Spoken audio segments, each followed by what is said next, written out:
Festival 7 Duvandan kelген кол өнөрчүлөрдүн салтанаттуу жүрүшү менен башталды. Жер керемет болгон Жалал-Абад областынан келген уус чебер апаларыбызды тосуп алалы.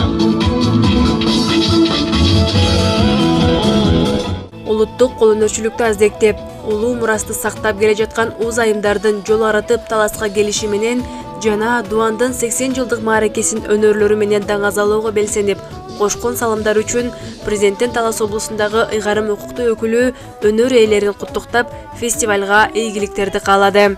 Кыргыз болуп түптөлүп келген ушул бизде кол өнөрчүлүк, ала кийиз, мындай айтсам, биздин улуттуулугубуздун бир бөлүгү катары эсептелинип келет.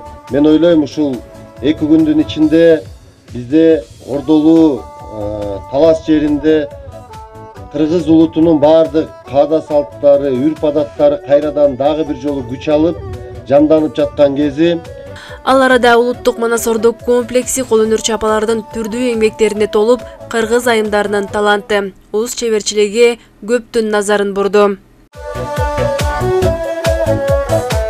Фестивалда бери дегенде 50-60 жылдан бери сакталып келген мурас ала кийиздерин да көрүүгө болот. 40 жылдан ашык убакыттан бери мурас катары пайдаланып келген ушу ала кийизди алып келдим. Бул менин өзүмдүн апам Тоостор районунда ушул ала кийизди мен турмушка чыга электе эле жасап койгон экен. Анан мен турмушка чыкканыма деле 43 жыл болуп кетти. Ошондон бери апамдан табир кылып сактап келатам.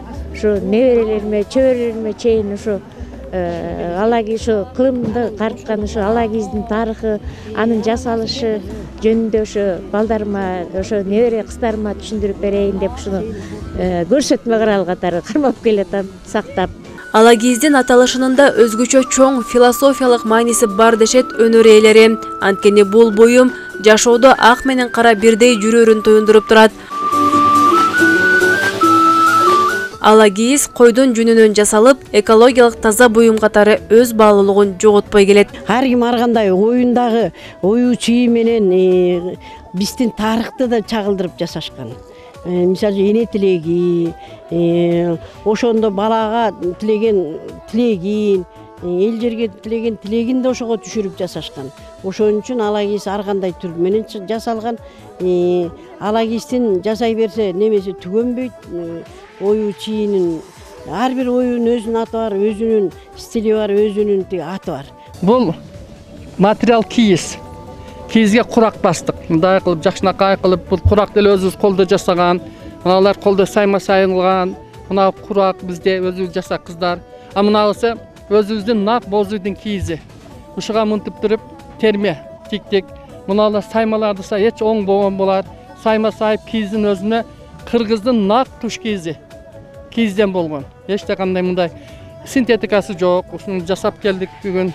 Хабиба Шакирова алыскы Баткен облусунан фестивалга туш кийиздерин алып келген. Каарманыбыздын туш кийиздери накта кийизден жасап, өзгөчө ыкманы колдонот экен. Кийиз үчүн көп мындай кийиз буюмдар жүндү ийирип, жүндөн жасалган нерселердин баарын алып келдик. Кол өнөрчүлөрдүн бул фестивалы көргөзмөсү аябай жакшы дем берет. Ушул өзүбүздүн накта жүндү кайра иштетип, бүт бар жок жүндөн болсо таза болот, оору аз болот деген менен. Көргөзмөдө өрүк зарылуу аймактын брендине айланган Баткен килемдери да коюлган.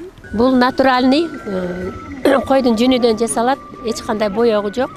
Көк койдун, кара койдун кандай болсо ошондой түстө согулган да.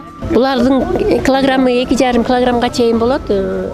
Булар экспортко ылайыкташтырылып токулган да. Кылым карыткан кыргыз ала кийизи фестивалына республиканын аймактарынан 150ге жакын кол өнөрчү келди. Фестивалдын жалпы байге фондусу 500 000 сомду түзүп, татыктуулары сыйланды. Бул Саамалык Талас облусунун 80 жылдык мааракесинин алкагында өтүп жаткан масштабтуу иш-чаралардын катарында өттү. Айжамал Байырбек кызы, Калмурат Мейманбеков, Урмат Догдурбек уулу, Талас облусу.